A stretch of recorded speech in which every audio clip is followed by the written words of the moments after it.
త్రిజీ సార్కి పిఎంసి ఛానల్కు నా వేల కృతజ్ఞతలు నమస్కారాలు. నేను 2010 నవంబర్ నుంచి మెడిటేషన్ చేస్తున్నాను. ఈ మెడిటేషను మా బావ వల్ల పరిచయమైంది నాకు. బాబా దేవస్థానంలో అక్కడ ఫస్ట్ సప్తాహాలు జరిగాయి 2010లో. రెండో రోజు అనమాట నేను జాయిన్ అయ్యాను.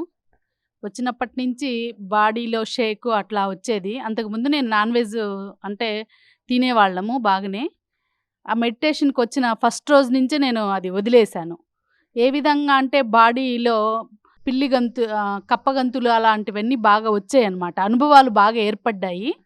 ఆ అనుభవాలతో చాలా నాకు విధిగా బాగా గొప్పగా అనిపించింది. అప్పటినుంచి నేను ఇప్పటి వరకు ఎప్పుడూ మెడిటేషన్ను, ఈ ఆనాపానసతి ధ్యానాన్నయితే వదలలేదు. చాలా ఆనందాన్నిచ్చింది నాకు. అంతకుముందు నేను ఎప్పుడు డిప్రెషన్‌లో ఉండేదాన్ని. బీఈడీ చదివాను, జాబ్ రాలేదు. నేనెందుకు పుట్టాను ఈ భూమి మీద అని ఈ ధ్యానంలోకి రాకముందు నేను ఎన్నో వేల సార్లు ఏసుకున్న క్వెషన్ అనమాట. నేనెందుకు పుట్టా? మాట్లాడటం చాలా టాలెంట్‌గా మాట్లాడతాను. చదువు ఉంది, జాబ్ రాలేదని ఎప్పుడూ డిప్రెషన్‌లో ఉండేదాన్ని. ఈ ధ్యానం తెలిసిన తర్వాత ఆ డిప్రెషన్ అనేది పోయింది. ఎందుకొచ్చాననేది సత్యం అనేది అర్థమైందనమాట. ధ్యానం చేస్తూ ఉంటే వచ్చినంత ఆనందము మనకి ఎంత ఏమి చేసినా రాదండి. అది నాకు అనుభవపూర్వకం అన్నమాట. 2000 నవంబర్‌లో వచ్చిన తర్వాత 2000 డిసెంబర్‌లోనే నేను ధ్యాన మహాచక్రం అమరావతికెళ్ళాను. అమరావతికి ఎళ్ళడానికి నాకు మంచి అనుభవం అనమాట. ఆ అనుభవం ద్వారానే నేను అమరావతికి ఎళ్ళగలిగాను. మా వారిని అడిగాను. నేను అమరావతి ధ్యాన మహాచక్రానికి ఎళ్తాను అంటేను, మాది వ్యవసాయ కుటుంబం అండి. మా వారు వ్యవసాయం చేస్తారు. బీఈడీ చేశారు. జాబ్ రాలేదు. అయితే అయితే అతనేమన్నారంటేను, మనకు వర్షాలు బాగా పడుతున్నాయి. వరి బాగా దెబ్బతినింది. నువ్విప్పుడు అక్కడికెక్కడికి ఎళ్ళేది అది ఇది అని అరిచారనమాట. నేనేమని చెప్పానంటే, వర్షాలు పడకపోతే పంపిస్తారా అని అడిగాను. వర్షం ఆగిపోతే ఇప్పుడు పంపిస్తాను. ఒక వారం వరకి పడకపోతే అని చెప్పారు. నేను రోజు మెడిటేషన్ చేస్తూ ఆ సంకల్పాన్ని వదిలానండి. నాకు వర్షం పడకుండా ఉండాలా, నేను ధ్యాన మహాచక్రం ఖచ్చితంగా అమరావతి చేయాలి అని. అనుకున్న తర్వాత నేను ఎప్పుడైతే ఆ థాట్ పెట్టానో ఎమ్మటే వర్షం ఒక వారం రోజులు పడలేదండి. ఇంకా మా వారు అనుకున్న మాట ప్రకారము పంపించారు. మా నాన్నని తీసుకెళ్ళి అమరావతికెళ్ళాను. అమరావతిలో 2010 నేను దిగింది నవంబర్ అయితే డిసెంబర్‌లోనే నేను ధ్యాన మహాచక్రం పోవడము నా జన్మల అదృష్టం అండి. అక్కడికెళ్ళడం. అక్కడ ఎన్నో అనుభవాలు. దాంట్లో ఒక చిన్న అనుభవం చెప్తాను. అక్కడ సంకల్ప ధ్యానాలు చేస్తే ఒక కోరిక పెట్టుకొని, సంకల్పం పెట్టుకొని ధ్యానం చేస్తే 1 గంటనో, 2 గంటలో ఎవరి శక్తిని బట్టి వాళ్ళు అది చేస్తే కోరికలు నెరవేరుతాయి అని చెప్పారు. నేను అప్పుడే ధ్యానంలోకొచ్చాను. ధ్యానం అంటే నచ్చాను. నాన్ వెజ్ మారిపోయాను ఎమ్మటే ఆ రోజు నుంచే. కానీ నాకెక్కడో మళ్ళీ నిన్న అపనమ్మకము. గంట ఊరికే సంకల్పం పెట్టుకొని ధ్యానం చేస్తే అనుకున్న కోరికలు నెరవేరిపోతాయా? అయినా చూద్దాము అని చెప్పి నేను 1 గంట మెడిటేషన్ ఏం పెట్టుకున్నానంటే, మా వారు, నేను అందరం అంతకుముందు నాన్ వెజ్ బాగా తినేవాళ్ళము. ఇంక మా వారు మరి నాతో మటన్ వండించకూడదు. ఎవరి ద్వారా గానీ, ఆయన తినడం ద్వారా గానీ ఇంట్లో వండకుండా ఉండాలి. లేకపోతే వండితే నేను తింటానేమో అప్పుడప్పుడు నాకు భయమనమాట. ఆ విధంగా సంకల్పం పెట్టుకొని ఒక 1 అవర్ మెడిటేషన్ చేసి, ఇంక మహాచక్రం అయిపోయిన తర్వాత ఇంటికొచ్చిన తర్వాత మా వారికి నేను చెప్పా. నేనింక తినను, ధ్యానంలో దిగాను కాబట్టి మటను, నీ కోసమైతే వండితే వండాల్సొస్తుంది గానీ, లేకపోతే నేనైతే ఇంక తాకను దాన్ని అంటే, ఆయన అన్న మాట ఏందంటే, నువ్వు తిననప్పుడు నువ్వు వండకపోయినా నాకు నష్టం లేదు. నేను బయట తినగలను గదా! వండొద్దని చెప్పారు. అనేసరికి నాకు ఎంతో ఆనందం అనమాట. ఇంకా ఆ రోజు నుంచి ఇప్పటి వరకు నేను మా ఇంట్లో నాన్ వెజ్ ఇప్పటికి వండలేదనమాట. అది నాది హ్యాపీ అనమాట. అప్పటినుంచి వండలేదు. ఆయన కూడా కొన్ని రోజులు బయట తినేశారు, మానేసేశారు. మా ఫ్యామిలీ అంతా ధ్యాన కుటుంబం. అందరం ధ్యానం చేస్తాం. మా వారు 5, 10 నిమిషాలే చేస్తారు. మా పాప, నేను బాగా చేస్తాము. నాకు రాకముందు ఎంతో డిప్రెషన్, జాబ్ లేకపోతే బతకలేమనో, మనకు నిరుత్సాహము, బాధ అన్నీ ఉండేయి. ఏ వస్తువులు, ప్రాపంచిక వస్తువులు కొనుక్కొచ్చుకున్నా అది ఒక్క రోజుకు, 2 రోజులకే ఉండేది ఆ ఆనందం. తర్వాత ఉండేది కాదు. కానీ ధ్యానం చేస్తుంటే మనం ఎవ్వరికి ఏమి ఇవ్వనవసరం లేదండి. మనం కళ్ళు మూసుకొని శ్వాస మీద ధ్యాస పెట్టంగానే మనకి కొన్ని గంటలకే మన ఆనందం అనుభూతి పొందుతాము. ఎవ్వరు ఏమి ఇవ్వరు మనకి. మనలోనే మనకు ఆనందం వచ్చేస్తది.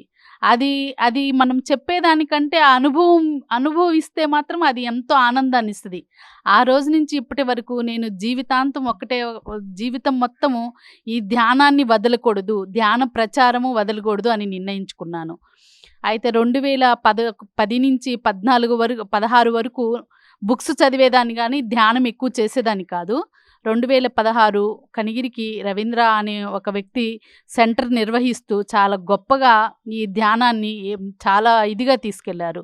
ఆయన ద్వారా మేము ప్రతి వారం శాకాహార ర్యాలీలు ఇప్పటికీ ఈ లాక్‌డౌన్ ముందు వరకు కూడా మేము శాకాహార ర్యాలీలు ప్రతి సండే చేసేవాళ్ళము. శాకాహార ర్యాలీ చేసొచ్చిన తర్వాత, ఇంటికొచ్చిన తర్వాత నాకు ఆ రోజంతా విపరీతమైన పెయిన్స్ అనమాట. గతంలో నేను కూడా నాన్ వెజ్ బాగా తిన్నాననమాట. ఆ పెయిన్స్ వచ్చేయి. ఆ బాధేసేది. మరుసటి రోజుటికి విపరీతమైన ఆనందం వచ్చేదనమాట. అందుకని నేను శాకాహార ర్యాలీ అస్సలు వదలకుండా చేసేదాన్ననమాట. ఆ ర్యాలీ చేస్తుంటే పొందే ఆనందము అది చెప్తే అర్థం గాదు. ధ్యానంలోకొచ్చిన తర్వాత ప్రతి వ్యక్తితో మనం మాట్లాడుతూ ఉంటే, ఈ ధ్యాన కుటుంబంలో వ్యక్తులతో, మన ఇంట్లో వ్యక్తుల కంటే ఎంతో దగ్గరగా ఉన్నట్టు, ఎంతో ఆనందాన్ని అట్లా ఇస్తదనమాట. ఎంతో ఆనందమేస్తది. ఎన్నో జన్మలు పుణ్యం చేసుకుంటే గానీ ఈ ధ్యానం అందదు. అటువంటిది మనం చేస్తున్నామంటే నిజంగా అండి మనం చాలా అదృష్టవంతులము. ఎన్నో జన్మల క్రితం మనం ఎంతో పుణ్యం చేసుకుంటే గానీ ఈ పీఎంసీలోకి రాలేమనమాట. వచ్చినప్పటి నుంచి నేను 2016 సెంటర్ పెట్టినప్పటి నుంచి నేను తీవ్రతరం చేశా ధ్యానాన్ని. ఓషో బుక్స్ అన్నీ చదువుతా. చాలా చాలా అనుభవాలున్నాయి నా లైఫ్‌లో. ఈ ధ్యానాన్నయితే నేను లైఫ్ అంతా వదలను. చనిపోయే వరకు చివరి క్షణం వరకు ధ్యాన ప్రచారము, ధ్యానం చేయాలనే డిసైడ్ అయినాను. ఎంత గొప్పగా ఉంటదంటే ఇది చేస్తే ఆ అనుభూతి బెల్లం తియ్యగా ఉంటది అని మాటలు చెప్తే అంత అర్థం కాదండి. అది తిన్న వాళ్ళకే ఆ రుచి, ఆ అనుభూతి కలిగిద్ది. ధ్యానం గూడా అంతే. ఇది చాలా గొప్పది, ఎంతో గొప్పది అని చెప్పేదానికంటే మీరు అది ధ్యానం చేస్తూ ఉంటే వచ్చే ఆనందము అది ఎవ్వరు చెప్తే అర్థమయ్యేదే కాదు. ప్రతి ఒక్కరు ధ్యానం చేసుకోండి. ఎంతో ఆనందాన్ని పొందండి. గుడ్డు అండి. గుడ్డు బలవర్ధకమైన ఆహారం అని అందరూ అంటూ ఉంటారు గానీ, అది బలవర్ధకమేమి కాదండి. మన పిండము ఎలాగో అది గూడా అలా. తన బిడ్డకి కోడికి గర్భము అది. మనిషి గర్భం ఎలాంటిదో కోడికి గూడా గర్భం అంత గొప్పదనమాట. దాన్ని అవి తింటే మనకు బలమొస్తదని ఎంతో ఆచారాలు ఎన్నో మారిన ఈ టెక్నాలజీలో ఇది మాత్రం మనం ఉపయోగిస్తున్నామండి. ఎన్నో మార్చేసుకున్నాము అప్పుడున్న పద్ధతులన్నీ. ఇదొక్కటి మనము ఎంతో ఇదిగా ఇట్లా ప్రవర్తిస్తున్నాము. గుడ్డు చాలా చెడు అండి. ఆ గుడ్డుకు రంధ్రాలుంటాయి. చుట్టూ సూక్ష్మంగా మన కళ్ళకు కనిపించవు. చాలా రంధ్రాలుంటాయి. ఈ కోడులకి ఇంజెక్షన్‌లేసి వాటి గుడ్డు సైజు కోడి తొందరగా పెరగడం కోసమని ఆ ఇంజెక్షన్‌ల పేరేయో ఉన్నాయి నాకిప్పుడు జ్ఞాపకం లేదు. అవి ఏసి వాటిని తొందరగా పెంచుతున్నారు. ఆ సెరాయిడ్స్ అనమాట వాటి పేర్లేవో సెరాయిడ్స్ పేర్లుంటాయి. ఆ సెరాయిడ్స్ ఏసి ఆ కోడిని పెంచి, ఆ కోడి గుడ్డు సైజును గూడా పెంచి తొందరగా వాటికి గర్భము వచ్చి, ఆ గుడ్డు బయటికొచ్చేటట్టు, ఆ పిల్లలొచ్చేటట్లు అట్లా తయారు చేస్తున్నారు. అవి తిన్న వాళ్ళకి మాత్రము ఆ సెరాయిడ్స్ అరగవండి. అవి వండినా గూడా అవి అక్కడే లోపలే ఉంటాయనమాట ఆ గుడ్డులోనే. అది తిన్నందువల్ల మనకు ఎన్నో అనారోగ్య పాలవుతాము. గుడ్డు తిన్న దాని వల్ల ఎన్ని అనారోగ్యాలు పాలవుతాము. WHO సంస్థ ఈ మటన్ తినడం వల్ల గానీ, గుడ్డు తినడం వల్ల గానీ ఎన్నో జబ్బులు చెప్పింది. అందువల్ల ప్రతి ఒక్కరు గుడ్డు బలవర్ధకమైన ఆహారం కాదండి. దానికంటే బలమైన ఆహార పదార్థాలు ఎన్నో పప్పు ధాన్యాలు, గతంలో మన పెద్దవాళ్ళు తిన్న ధాన్య పదార్థాలు అన్నీ తింటే ఎంతో ఆరోగ్యంగా ఉంటాం. ఆ సెరాయిడ్స్‌లో ఉన్న ఆ పదార్థాలన్నీ మనకి పోయి మన శరీరం అన్నీ అనారోగ్య పాలవుతా ఉంది.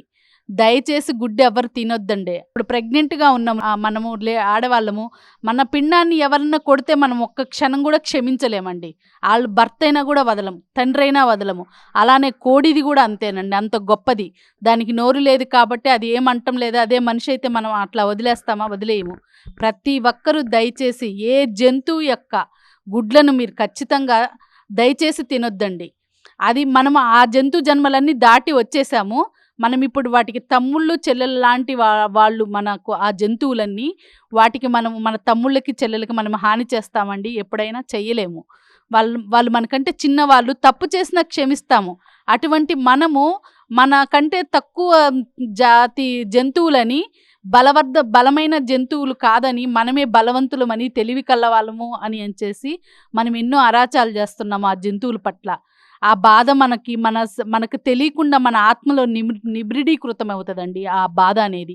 అది ఏదో ఒక రోజు మనకు బయటకొచ్చేసి ఆ బాధను కలిగిస్తూ ఉంటుంది. దయచేసి మీరు గుడ్లు కానీ, మాంసం కానీ అటువంటి ఏమి తినొద్దు. మీరు ఇంకా ఏ ఆహార పదార్థాలు ఎన్నో మనకు తినడానికి, మానవుడికి తినడానికి ఉన్నన్ని ఆహార పదార్థాలు ఏ జీవరాశికి భూమి మీద లేదు నాకు తెలిసైతే. అన్నీ ఉన్న మనము ఆ ఒక్కటి తినకపోతే నష్టమేం లేదు. ఓన్లీ మాంసము, గుడ్లు ఒక్కటే తినొద్దు. ఇంకా ఆకుకూరలు, పండ్లు ఎన్నో వేలు లక్షలున్నాయి మనకి. అవి మనం ఎట్లయినా తినొచ్చు. దయచేసి అవి తినకుండా ఉంటే ప్రకృతికి మనం మంచి సహాయం చేసిన వాళ్ళం అవుతాము. మీరు ఖచ్చితంగా చేస్తారని, ఖచ్చితంగా ఆ మార్పు వస్తుంది త్వరలో అని నేను మనస్ఫూర్తిగా నమ్ముతున్నాను. PMC channel. ఈ పిఎంసి ఛానల్ మాకు జనవరి నుంచి వస్తుందండి కనిగిరిలో, 97వ ఛానల్లో. అంతకుముందు మేము క్లాసులు ఎప్పుడో సండే పెట్టుకునే వాళ్ళము. ఈ పిఎంసి వచ్చిన తర్వాత మాకు ప్రతిరోజు సండే లాగా అయిపోయిందండి. ప్రతిరోజు క్లాసులు, పత్రిసారి స్పీచ్లు, గొప్ప మాస్టర్ల సందేశాలు. మేము ఆ ప్రదేశాలకు వెళ్లకుండా, ఏ ఖర్చు పెట్టుకోకుండా ఆ ప్రదేశాలను మేము ఆ కళ్ళకు కట్టినట్లు మాకు పిఎంసి చూపిస్తుందండి. ఆ పిఎంసికి ఎన్ని వేల కృతజ్ఞతలు చెప్పుకున్నా అది ఇది కాదండి. అంత గొప్పగా మాకు ఈ ఛానల్ విడుదల చేసినందుకు మేము ఎంతో ఆనందానికి గురి అవుతున్నాము. పిఎంసి వల్ల ఎన్నెన్నో ప్రోగ్రామ్స్ ఎక్కడెక్కడో చేసినవన్నీ మేము ప్రతిరోజు చూస్తానండి. నేను ఆదివారం టోల్టెక్ చూస్తాను. పత్రిజీ 10 నుంచి 11 సందేశాలు అవి చూడబట్టి మేము ఇంకా జ్ఞానాన్ని ఎక్కువగా అభివృద్ధి చేసుకున్నామండి. ఈ లాక్డౌన్లో మేము ఒక్క క్లాసు కూడా మేము సెంటర్లో నిర్వహించుకోలేదు. ఈ పిఎంసి ఛానల్ ద్వారా మేము ఎన్నో నిద్ర లేసినప్పటి నుంచి పడుకునే వరకు పిఎంసిలో ధ్యానం కానీ, సందేశాలు కానీ, మా ఒక పిరమిడ్ మాస్టర్ అనుభవాలు అన్నీ చాలా గొప్పగా ఉంటున్నాయండి.